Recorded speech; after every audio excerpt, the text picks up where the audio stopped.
What's going on, guys, and welcome back. We're up here at Southside Sales and Service with Bruce, and we're in our new video booth, as we're calling it.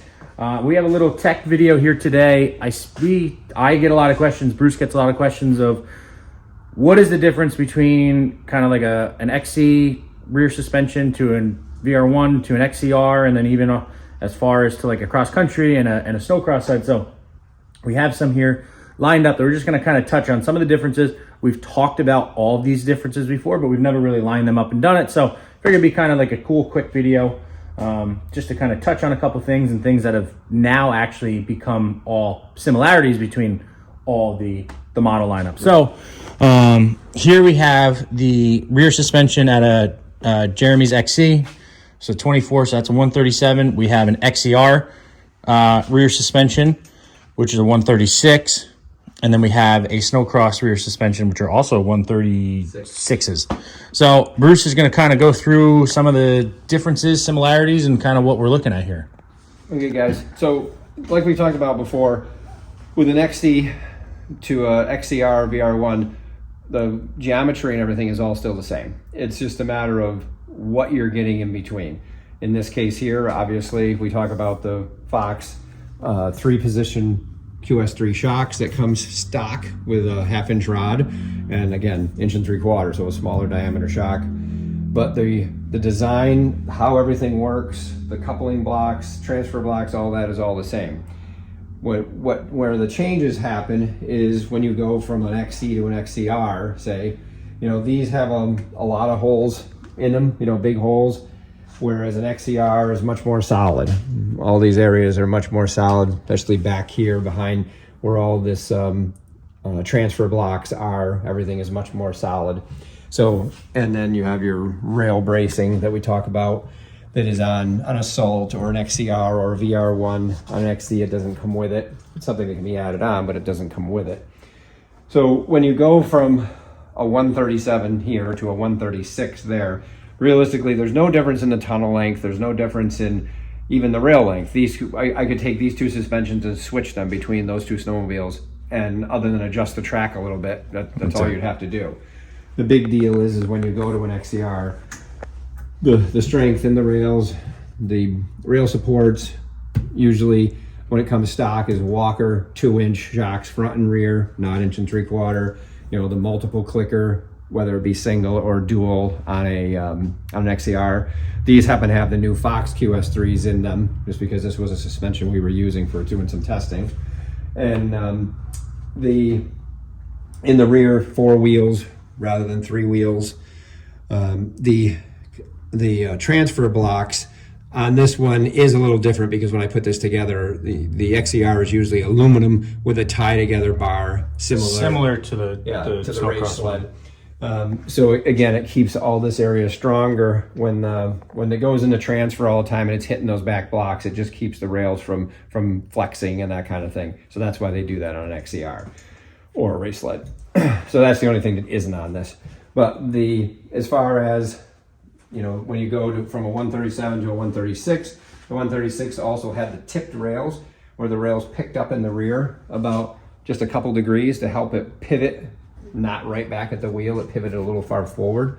This also has an extra set of wheels on it here, because Jesse was using that on the ice, so we had an extra set of wheels in it, which actually the cross country comes with this year. With that now, yeah, it comes with that this year for ice reasons. And but yes, it does have the tipped back rail on a 136. When you go all the way over to a race sled, again, the design of this, which all the testing they do on this stuff, does translate into changes they've made here. Sort of like one of the main things is, we talk about the long tail springs all the time. Well, this unit is mounted forward of the front torque arm, whereas where we've been doing that, because if you look at this one, I've drilled this one because we've had long tails on this before. So we go from here, this area here where the spring comes down, to here. So we're over 7 inches difference of where that is, but it is very similar to what they have designed here. And that is one of the changes that they have made on this over the years. But again, Walker 2-inch all the way around, the heavy duty shock rods, and there's Ryder. So, and again, you know, on these 4 solid wheels in the back rather than the spoked wheels. Right, and I mean these take an absolute beating in the back of these sleds. So there is definitely some extra gusseting, some extra strength, some beefier components kind of throughout. I mean, this rear torque arm is just a monster in itself. Yeah, your distance from here to here is a huge difference Yes. compared to consumer one. But, you know, and we've talked about it before, you know, the race department, yes, it's awesome. Racing is racing. We're racers at heart. But a lot of what happens on the race sleds eventually transfer over to the production sleds. You know, and again, now we're really doing that with the cross-country sled because a lot of stuff on the cross-country sled is definitely now transferring over. Yeah. This front bar, which holds the strap, because we always talk about drilling and changing strap length to get more steering. You know, they actually have a bar in here that's like a cam that you can loosen the bolts and turn this and then tighten it back up again, so you can make that small adjustment of this. And on a cross-country sled, they have that now too.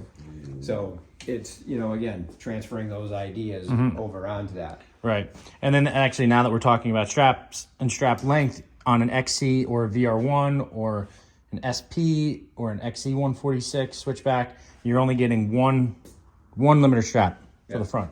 XCR, you'll get 2. Obviously, cross-country, you'll get 2. Snowcross sled, you'll get 2 as well. Right.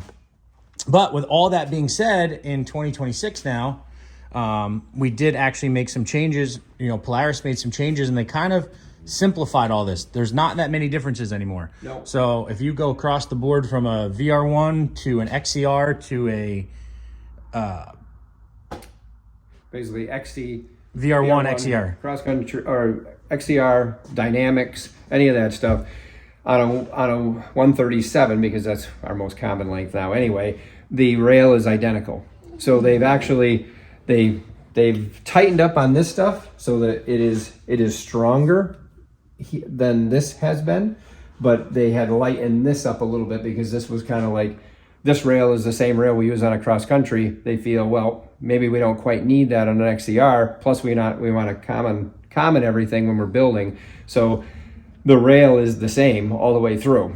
And they got rid of the tipped portion on the rear of the rail also. So now it's a 137 straight, because they were noticing a little bit more wear here on high packs and those kinds of things. So they flattened it back out again. But as far as the design, so it kind of again tells you the quality of what you're buying, no matter what you're buying in the line. It is the same rail, same torque arm, your rear torque arm. You know, these parts are common through the whole unit. It's just a little extra stuff in like an XCR that we talk about racing. So, you know, a lot of similarities, especially, I mean, even then, this is, you know, 25 and older, and now the 26 stuff is definitely more streamlined. They're, you know, they are much more similar. You know, XCR, you are getting, in a 137, you are getting long tails, so you will, you know, you'll be mounting up there. So a lot of cool things that they did, and just trying to make it easier for everyone and understand it kind of a little bit better and get that quality out of it. So, but yeah, it's cool to see the evolution of things, and just, again, being in the racing world for so long, we see so many things transfer over, which is cool, which is why we got this skid out, just to kind of compare and show you guys. Which again, when you look at them, they're beefy. They are super beefy. Yeah, that has double bracing in the rear, bracing on the outside and bracing on the inside, in that center area. Yeah, and you know, a lot less holes. You know, much wider area where the web is. You know, to handle all that pounding that they give them. Yeah. But yeah, so just a quick video to go over a couple things and kind of just bring some more knowledge to you in case you guys are questioning it. Again, we're in season now, so a lot of videos are going to be coming here. Just if you want to see anything, you have any questions, put them down in the comments. I'll get back to you guys, as you know.